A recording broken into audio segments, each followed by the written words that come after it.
Firstly, thank you so much for joining me here today. For those of you that don't know me, my name is Austin Goh, and I am the Business Intelligence Director at FlightStory. You might already have a first question. Don't worry, you don't need to put it in Slido. What is a Business Intelligence Director? So my job is to take data and insights and to turn that into business outcomes. What some of the people in the office like to say as well, I like taking math and turning it into magic. A little bit cheesier. But what is FlightStory? So FlightStory is a company owned by Stephen Bartlett, and you may have heard of his podcast, The Diary of a CEO. We also have all of these other shows that we are currently building right now. So we have We Need to Talk, Begin Again, The Line, and Hot, Smart, Rich with Maggie Sellers. But we're not here to talk about that. What we're here to talk about is how we can turn our audiences from being rented into owned. So firstly, what I want to do, bit of audience participation, if you don't mind, only light, is put your hands up if you think that you have an audience. Great. Okay, great. Now I want you, let's hope the build works, keep it up if you think that you own it. All the hands are down now. This second question is where it gets interesting, and it actually can make people feel quite uncomfortable.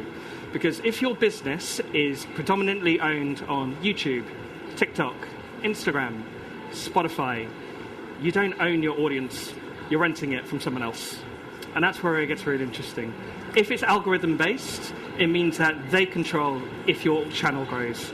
They control how much money you make. And in some instances, they control if your business actually succeeds or not. Great. So with that, views are rented, but relationships are owned.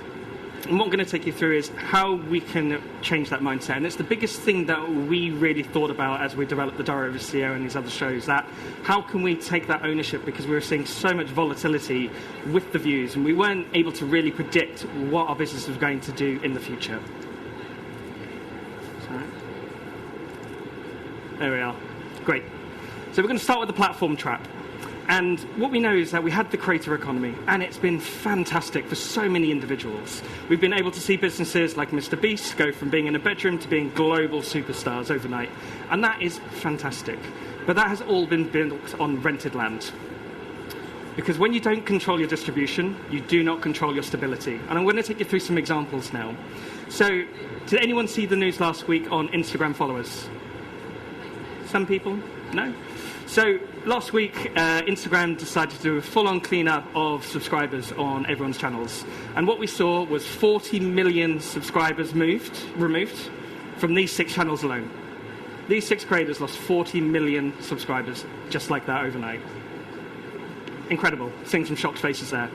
But the thing is, it's happening everywhere. We saw it last year when the US enforced the TikTok ban for one day. That meant that 7 million entrepreneurs that were using TikTok Shop had no way of generating any income for that day. We've then seen Apple as well. Latest iPhone update, you think nothing of it. 20% of total views across podcasting RSS disappeared like that overnight. And finally, what we're seeing as well on YouTube is a slow attrition of actually views declining over time. And we're seeing such noise about that happening. So it's something that we're all aware of. And what that then means is that when you start to think about it, platforms optimize for their platform goals, not the creator goals. And when you are misaligned, it means that you fall into the trap where your shows aren't growing, you're producing fantastic content. But nothing has changed. Your content is the exact same as it ever was before. But the reality is you're not getting the same performance as what you had before, prior to that. What the platforms are really trying to achieve, revenue growth, more watch time, retention, they are fighting amongst themselves. TikTok versus YouTube versus Spotify and so forth. They're fighting their own ecosystem. And if you're aligned with that, they will bring you on that journey. But if you're not, you fall into a trap. And with your goals here, if you're starting out fresh, you're trying to build your brand and to utilize those platforms where you can. And what we find is that the creators that really stand the test of time is that they understand that these platforms are acquisition channels and not your main business. Great. So that's a lot of doom and gloom there, isn't it? So what can we actually do about this, and what does ownership actually mean? So when we talk about ownership, what we want to ensure is that you are able to reach your audience without asking permission from any platform. So you might instinctively turn around and think, emails. Absolutely, that is one way that you could be doing that. But what we want to do is get deeper than that. We want to get to in a position where it's not just having a full-on list. We want to understand who our audience is, how they're behaving, what their interests are, what their topics that they care about are. Because when we do that, we can create deeper engagement and really bring them on the journey with us. So, taking pictures? You good taking pictures there? Yeah? Great. Cool. Sorry, I will show that. Because when we move it from being lists and dashboards, we turn it into people. And that isn't a new concept. And what I'm going to take you back on is a really old picture of me. Well, I worked at Disney near enough 20 years ago, and we would start our journey with the question, what are you celebrating? You might think that that is just a very abstract thought and comment, but what we would do with that information is we would give that person a badge, and what we'd also do is we would put that on file. So that way, every interaction they had in the park was fueled with that knowledge and understanding that they are celebrating a birthday, an anniversary, a honeymoon. And with that, we were able to amplify their experiences. So by giving that person a badge, and there's a family from Chelmsford, funny enough, they had a daughter called Katie, and they were there to celebrate her 8th birthday. And by giving her that badge, those customers felt seen, not as customers, but as people. And that completely changed everything about their experience that they had there. And it also meant that they went back the following year, and I'm actually still in contact with them now 20 years later, and they're still going back. So when you're creating these experiences and building this data capture and understanding your audience, the more that you understand them as people, the more likely that they're going to come back to you time and time again. So that concept isn't new. But what we should be doing is thinking about it in this new wave of media. So what I'm going to take you through are the 4 layers of audience ownership. We're going to start with one that we're all very familiar with, which is attention. It's the big metrics that we hear all the time. Your views, your reach, if you've gone viral, if you're on the discovery page. Most creators stop here. They think that is enough, they've done their job. Some of the ones who are a little bit more inquisitive, they move on to that next layer. They'll look at the YouTube or they'll look at the analytics, can't name drop there, and what they will start to understand, or try to understand, are any relationships and signals that are driving audiences into different places. It might be actually a specific topic type might be of more engagement. It might be actually we're seeing a big drop-off in subscribers because of certain topics that have been put out. When you start to create those layers of understanding, you can then start to provide a better experience for every person that interacts with your content. The next layer down is relationships. So this is where it really changes, because what you're then doing is you're migrating your audience from being on someone else's platform onto your own. So are you in a position where you can directly communicate with them, have an interaction, and take it from being a one-way linear relationship to a two-way conversation?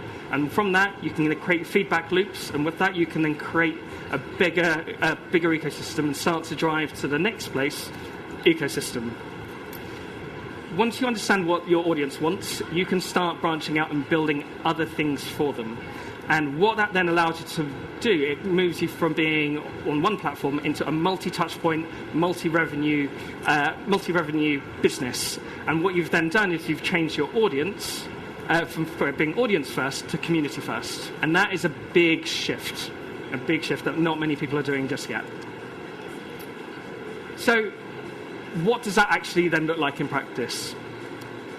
Well, let's first start off by looking at the value of audience as well. And this is why depth is so important, is we have seen so many creators with really, really big view numbers, and you hear it all the time, but they work on really, really fragile ecosystems. They've got no engagement with their audience, they don't know who they are, and also they don't know how to monetize them. What we see, though, in some creators, though, is that when they've gone through that layer of depth, a following of 10,000 people can be significantly more valuable than your passive audience. And depth beats scale every time. And here's just an example of some of the different ways in which you can create multi-touch point layers for your business. The big caveat in all of this, you don't have to do all of them. And we don't do all of them, because we have an understanding that each of the different audiences within our business are very different, and we will then create those ecosystems in depth that's in line with who they are. So an example is that we know that the Diary of a CEO audience, they love to learn. So we provide them with educational material, that we offer them a community service. Davina, they love coffee and they love raves. So we're sorting out coffee raves. They're very different things. So understanding who those audiences are can really allow you to lean into the different areas that you should be focusing on. Great. And one thing to note as well is these ecosystems aren't just the channels alone. When we look at Mr. Beast, we will automatically think of YouTube and what he has done there. But how many of you realise that he makes more money from chocolate and Feastables than he does on YouTube? And that is a huge shift. Same as Stephen and the Diary of a CEO. Within that, we have that as a channel, we have his book, but we also have his investment arm. He was an investor in Huel and Perfect Head. Huel turned around and sold to Danone for £1 billion. We then see Perfect Head on a valuation of 150 million. So the money in terms of how you can then use these platforms to leverage other parts of your business are really kind of demonstratable here with these two case studies. Cool. So now we're going to move on to the practical playbook. So there's some cameras coming up. What we'll go through each of these as well is how do we figure out capturing our audience and what does that content look like. So anytime that you're producing any form of content, what I want you to start thinking about is what relationship action do I want next? We've all heard the classic, don't forget to like and subscribe. That's your classic. That's when you're looking at that very much top-line funnel. But how can you then start asking your audience the questions is, join our newsletter, subscribe to our channel, join our community, come to our run club. What are the things that your audience are really going to lean into that you can then leverage to take them off platform so that you can then start owning that relationship? Next thing is the value exchange as well. So what are the things that you can offer that does not make this feel transactional?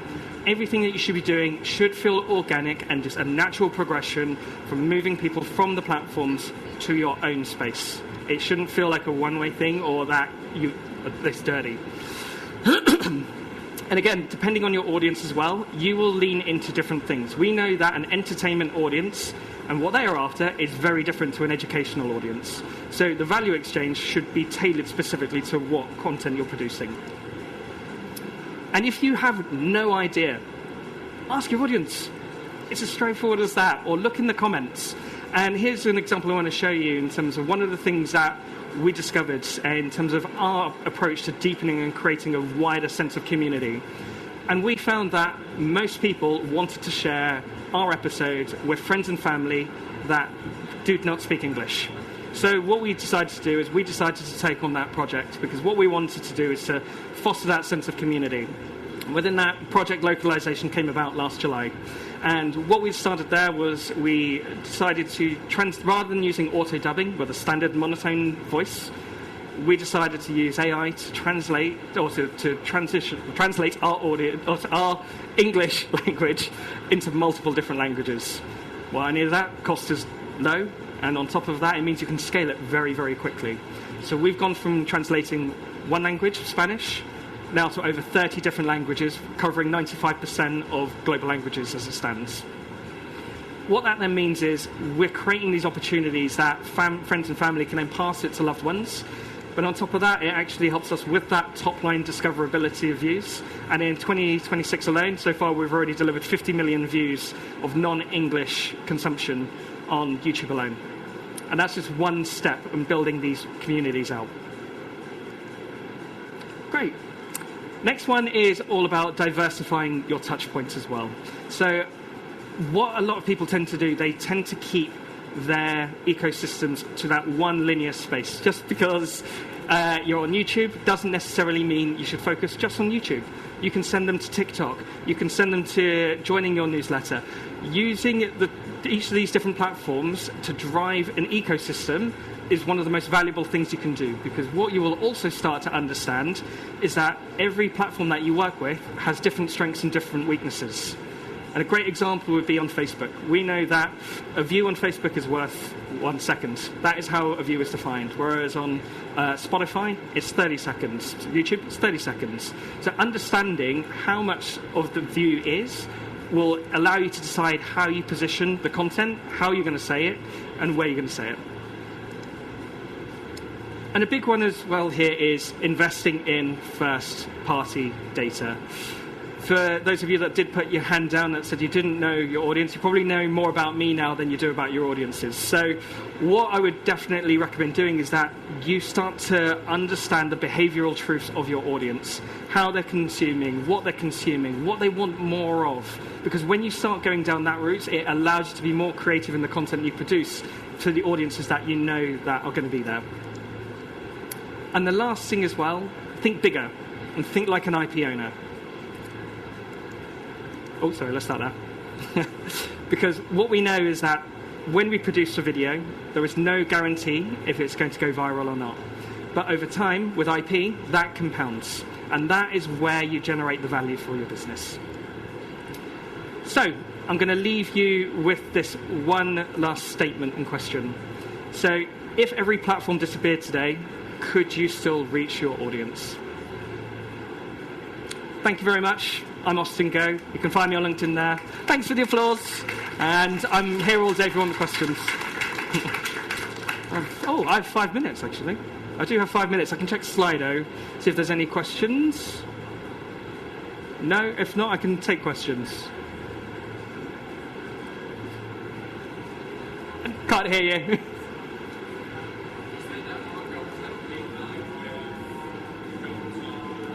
Yeah. Sorry, so for those of you that couldn't hear, is the platform goals can be misaligned with our goals. How can we ensure that they are closer together? A lot of these platforms actually disclose what they are doing. So what a perfect example is YouTube last year. 2 things that they spoke about. They were going to focus on shorts. Shorts is going to be one of their biggest drivers. They also spoke about how that they're going to be opening up different countries. So they were going to focus on Eastern Europe. So for localization, that became one of our projects.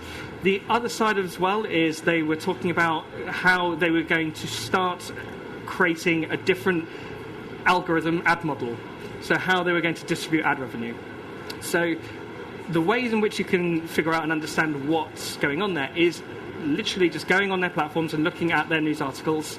And from that will then tell you a lot of information. In particular, if they have IPOs and they are in the public domain, they will then tell you and disclose what they're planning on doing for the future. So that is a good example, actually, with the YouTube piece, because as soon as we understood that YouTube were going to prioritize shorts, we started doing shorts and started releasing that daily. And by doing that, we went from averaging 30 million views per month to 50 million views per month, literally month on month. And all we did was just listen to the signals that they gave us. Another example, that's the best example I've got there. I don't think I can get any better than that one. Anything else? Yeah. What was the sort of AI tool or the tools you use to translate? I can't disclose that. Oh, yeah? Yeah, so... how do you translate the captions as well, the podcast, yeah. the other languages, the whole process of Yeah, so there's some things I can disclose, there's some things I can't.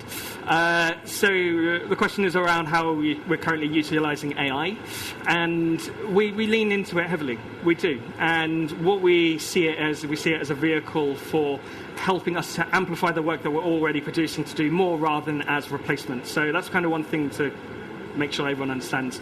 In terms of how we're going about doing it for the translations perspective, we work with several different partners, and we also have our own proprietary model internally that we use to understand what languages work best for which AI tool. Because what we find is that a lot of these AI tools are made, well, they're all made by people to begin with. So there's actually bias within that. So we find that actually in some instances, some AI tools are fantastic for Latin-based languages, whereas some are based for other languages. So understanding what ones work best for different languages allow you to create the best user experience there. When it comes to captions and translations, multiple. There's, to that point, a little bit of Gemini, a little bit of ChatGPT, a bit of Claude, a bit of all of them, all for different reasons. Great. Anything else? Yes. Can you hear me? Yeah, we're still good? Great. So the question was on how important is social listening? Incredibly important. For sure. Not only understanding the social listening of what is happening within your own, yourself as a creator, so you can find all of the signals that we've discussed here, but also understanding what other people are doing. Because what you might find within the social listening is that where you might see underperformance might be because actually the creators are going in a different direction and the algorithms has prioritized that topic rather than the topic you focus on. And when you start to do that, you start to understand how the shape in which the algorithms decide to move, to zig and zag, and then how you can then jump on that. Yes? Okay, so the question was, we are a brand new beauty boutique and there is a lot of competition. What data points should we be capturing first in order to drive growth? So I think first and foremost is to start to understand what the competition are doing and seeing what are the signals that are really driving growth for them. So what are the content pieces that they are producing that are driving vast amounts of engagement? What are the ones that are creating really good buzz and energy about it? And then using that to then figure out how that aligns with your brand and your ecosystem and take elements of that within it.